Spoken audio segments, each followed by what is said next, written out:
Buenos días a todos. Muchas gracias a la Asociación de la Empresa Familiar de Castilla y León por la oportunidad de dirigirme a ustedes en el día de hoy.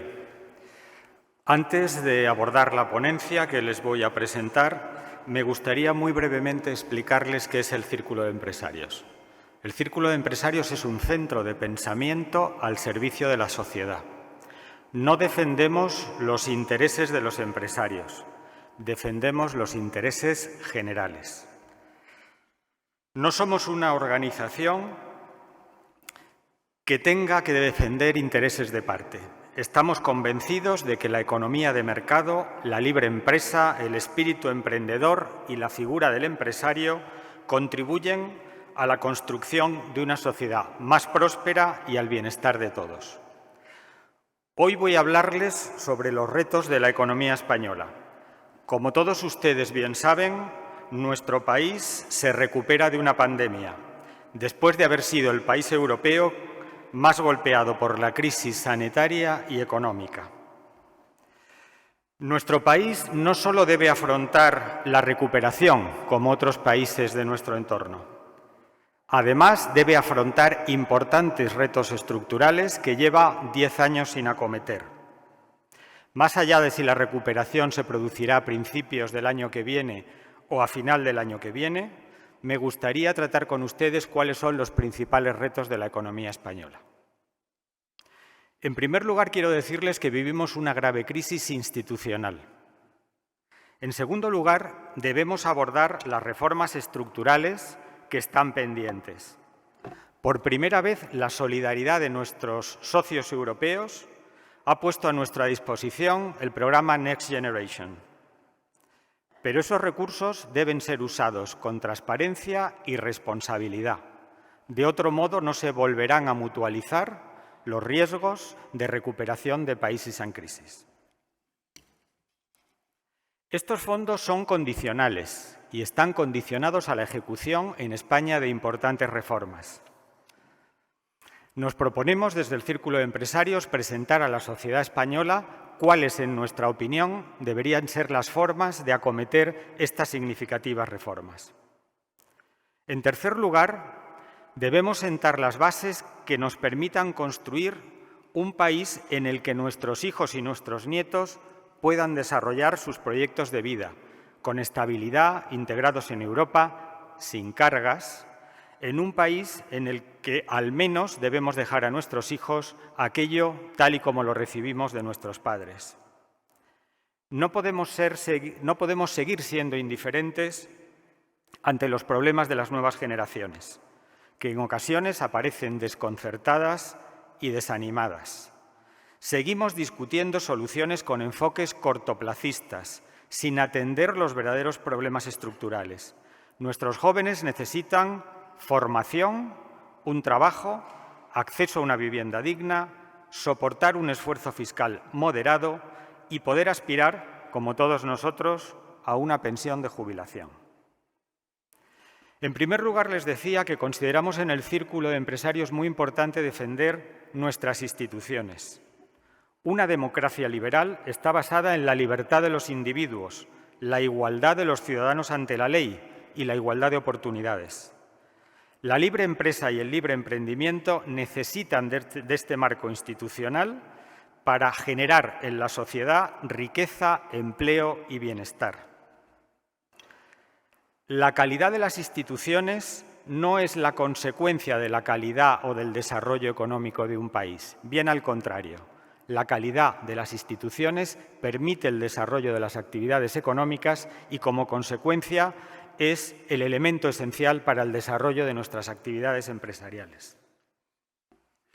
Además, en la calidad de las instituciones hay que invertir constantemente, como en las carreteras. Las democracias liberales y la economía de mercado son los motores del crecimiento y la cohesión social de Occidente.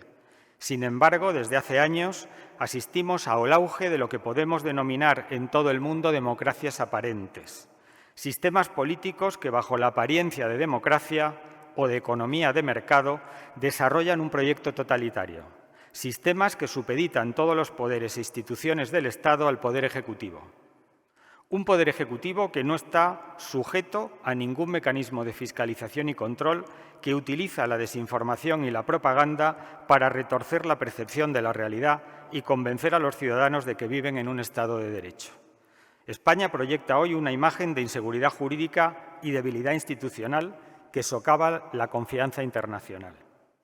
Solo una estrategia compartida de país que concite el consenso del mayor número posible de partidos políticos constitucionalistas nos permitirá acometer las reformas pendientes, que garanticen un futuro de progreso. Hace unas semanas publicábamos un documento que está a su disposición en nuestra página web titulado «España ante una década decisiva», en el que precisamente proponíamos a la sociedad española la inexcusable necesidad de un consenso entre los principales partidos políticos para acometer las grandes reformas que necesita nuestro país. Dentro de muy poco presentaremos un documento titulado «Un rumbo para España», en el que planteamos la necesidad de defender nuestra democracia y nuestras instituciones. Las generaciones futuras necesitan encontrarse un país con instituciones fuertes. Las instituciones deterioradas han alimentado explosivos ciclos de populismo en muchos países, mientras que en otros ha inducido a la parálisis social y a la economía estancada. La desidia y la ideologización de los obstáculos para llevar a cabo las reformas que nuestro país necesita. Debemos ser capaces de impulsar un debate público sobre las reformas institucionales pendientes, el sistema representativo, la separación de poderes, la justicia, la regulación de los mercados y la administración pública y la transparencia. Y también sobre las imprescindibles reformas estructurales en el ámbito económico, de las que les voy a hablar a continuación. Buena parte de los problemas estructurales de nuestro país están relacionados con el elevado nivel de desempleo que ha mantenido la economía española durante los últimos 30 años, con una media de desempleo alrededor del 16%. Si solucionamos el problema del desempleo, reduciremos la presión sobre el sistema de pensiones y mejoraremos los ingresos del Estado. Quiero hablarles en primer lugar de la propuesta del Círculo de Empresarios sobre la reforma laboral, que es eje fundamental del conjunto de reformas que tiene que desarrollar nuestro país. La reforma laboral debería plantearse con dos objetivos estratégicos: reducir el desempleo y eliminar la temporalidad. Además, hay que mejorar la formación de las personas que acceden al mercado de trabajo. De ello les hablaré un poco más tarde. La solución es simple y al mismo tiempo impopular: bajar los costes de despido. Los empresarios tenemos que adelantarnos al reto de explicar a los ciudadanos por qué la medida es buena para ellos y beneficia fundamentalmente a los que no tienen empleo.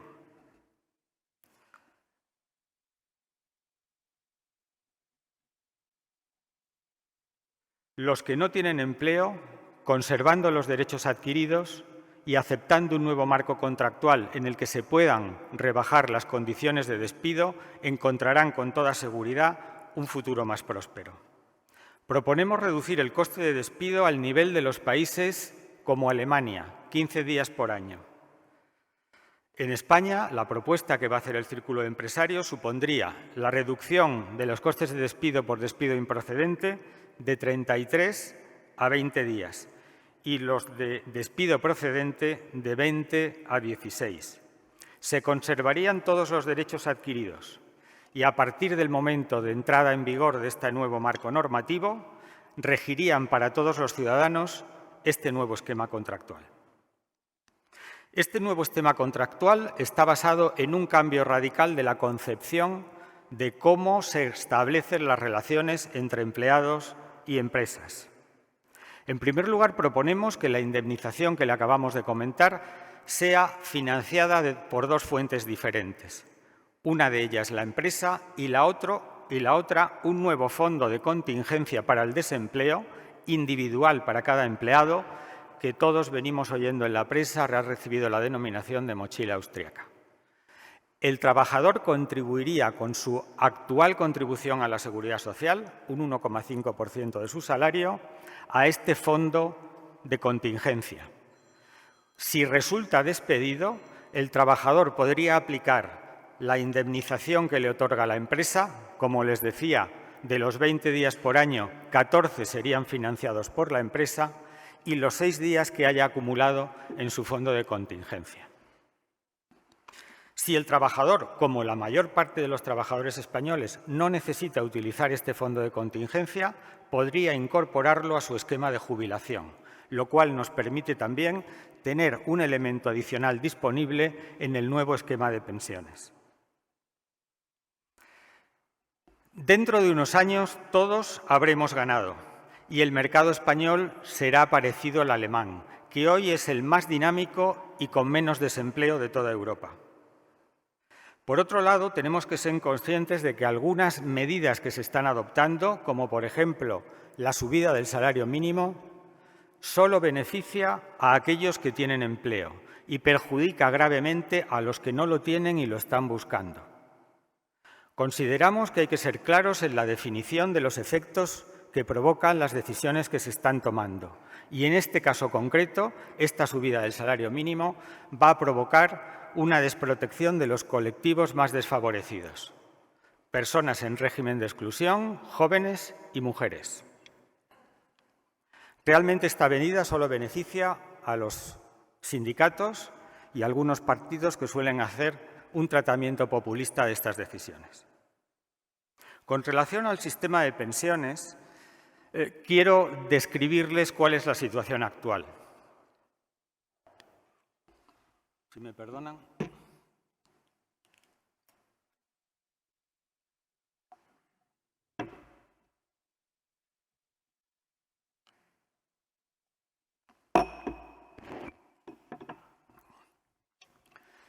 Cuando en los años 70, en concreto en el año 78, se crea el sistema de pensiones español, la edad de jubilación era de 65 años y la esperanza de vida 75. El sistema tenía que soportar 10 años de personas, 10 años de pensiones, de media de las personas que se jubilaban. Hoy la esperanza de vida es de 85 años, el doble de la que teníamos en los años 70.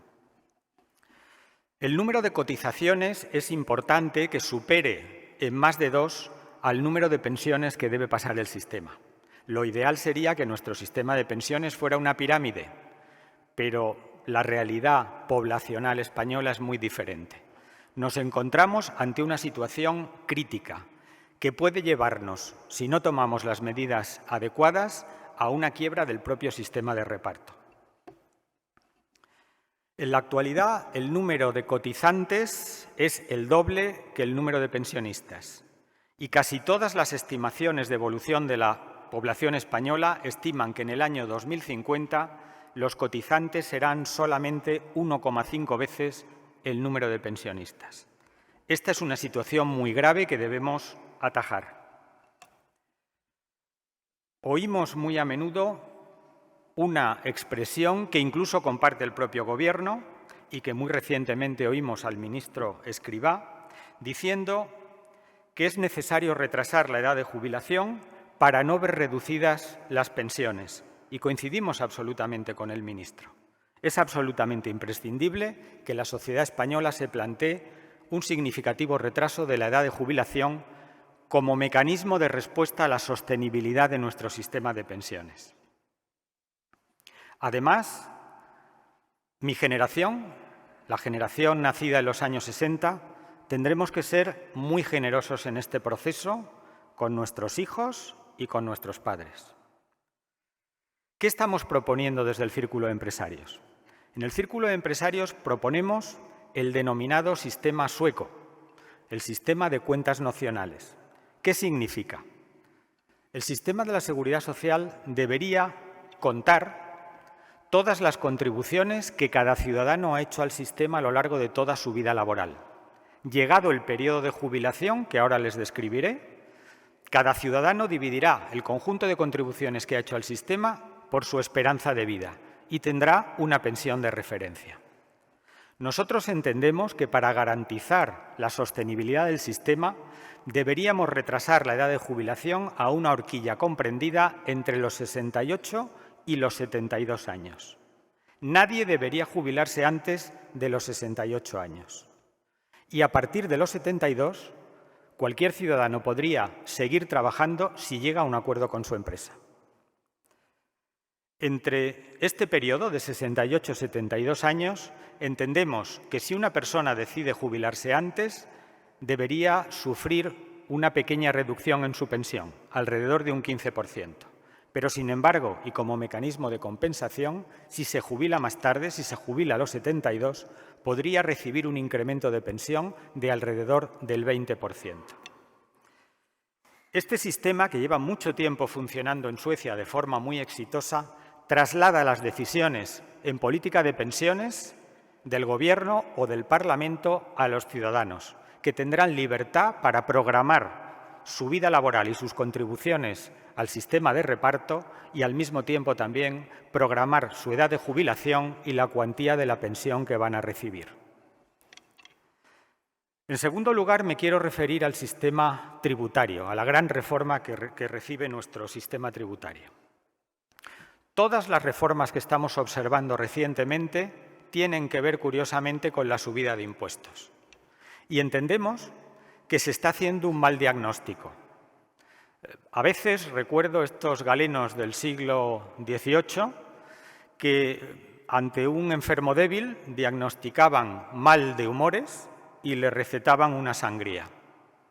La situación es muy parecida. Hay que hacer un buen diagnóstico y aplicar soluciones adecuadas.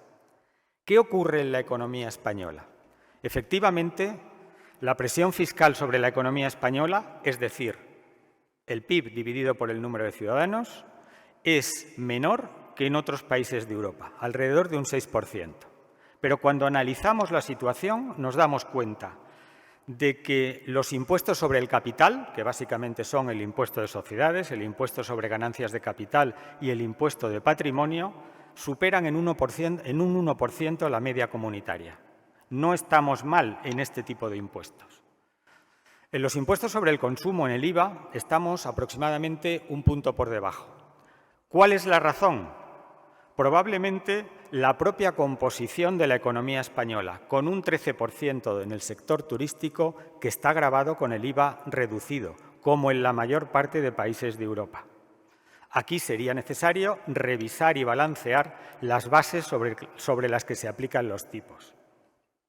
Y por último, donde tenemos las diferencias más significativas, es sobre los impuestos al trabajo, que básicamente tienen dos componentes: las cotizaciones a la Seguridad Social y el IRPF. Las cotizaciones a la Seguridad Social, como todos vosotros sabéis, superan la media europea. Es en el impuesto sobre la renta de las personas físicas donde tenemos un déficit significativo. ¿Y cuál es la razón? A nadie se le oculta que con un país con un 16% de desempleo, la recaudación no puede ser la misma que en el resto de países de Europa. Luego, el origen del déficit fiscal, la diferencia de la presión fiscal entre España y otros países, básicamente está en el desempleo y en la economía sumergida. ¿Cuál debería ser el diagnóstico para reformar el sistema impositivo? Trabajemos todos por reformar el mercado de trabajo, consigamos en un plazo razonable prácticamente el pleno empleo, luchemos contra las prácticas de economía sumergida, que son competencia desleal para cada uno de nosotros, y tratemos de equilibrar los ingresos del Estado aumentando la base de contribución, no subiendo los impuestos. Me voy a referir ahora muy brevemente a la educación. En España, el 35% de los jóvenes abandona los estudios al finalizar la ESO. Solo un 24% de los jóvenes estudia formación profesional, frente a un 50% en Alemania. Y de aquellos que estudian formación profesional, todavía muy pocos estudian formación profesional dual, cuando en Alemania el 50% de los alumnos estudian formación profesional dual. En el ámbito universitario se produce un desajuste entre oferta y demanda. Todos nosotros estamos acostumbrados a ofrecer en el mercado laboral o a sacar en el mercado laboral ofertas de empleo y en ocasiones no las vemos atendidas. Tenemos que equilibrar el desequilibrio entre oferta y demanda universitaria y la capacitación de nuestros universitarios para la demanda que está haciendo el mundo empresarial. En definitiva, la reforma del sistema educativo pasa por potenciar la formación profesional dual, como ha empezado a hacer recientemente el Gobierno, y por reformar el sistema universitario. Me voy a referir también muy brevemente a las administraciones públicas. España cuenta con 4 niveles de administraciones públicas: la administración central, la autonómica, la provincial y la local. En ningún país de Europa hay 4 niveles de administración. Los países que más administraciones tienen 3. Nunca hemos acometido en España una seria reforma de las administraciones provinciales y locales, cuando en Europa estas reformas se han hecho ya 2 veces. Una anécdota: en España tenemos 8.100 ayuntamientos, que es la misma cifra de ayuntamientos que tenía España en 1812, cuando se promulgó la Constitución liberal. Desde entonces no hemos hecho prácticamente nada.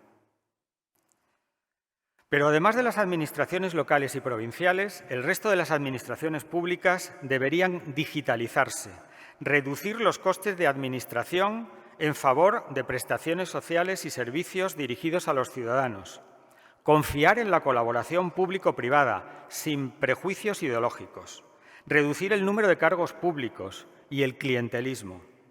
Los empleados públicos deberían ser menos en número y mejor pagados. Deberían ser retribuidos, como en la mayor parte de países de Europa, por objetivos y por productividad. Seguimos todavía pronunciando en este país aquella famosa frase: vuelva usted mañana. La justicia, el servicio público de empleo y la seguridad social necesitan modernizarse y digitalizarse, porque sus carencias han quedado bien visibles durante la pandemia. Por último, hablemos de los jóvenes, del país que les vamos a dejar. Creo que si acometemos todas las reformas que acabo de relatar, habremos avanzado significativamente en el propósito de dejarles un país como el que nos dejaron nuestros padres. Si además redujéramos la deuda pública a niveles comprendidos entre el 60 y el 80%, hoy supera el 120% del PIB, su futuro sería esperanzador. No les robaré más minutos de su tiempo. Les dejo trabajar, porque los retos que tiene por delante la economía española son, como habrán podido comprobar, enormes. Muchas gracias.